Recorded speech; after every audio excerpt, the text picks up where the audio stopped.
का आवाज ही लगाया हमारे बदनामी कराया, का आवाज ही लगाया हमारे बदनामी कराया।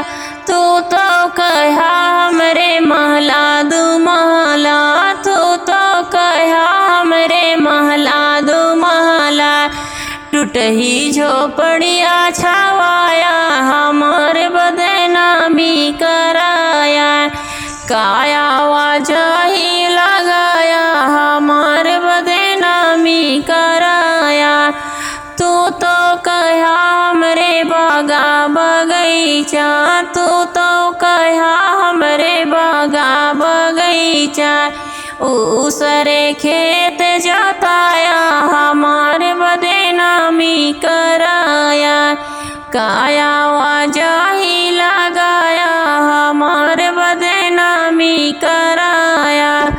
तू तो कहा हमरे गैया भैंसिया, तू तो कहा हमरे गैया भैंसिया।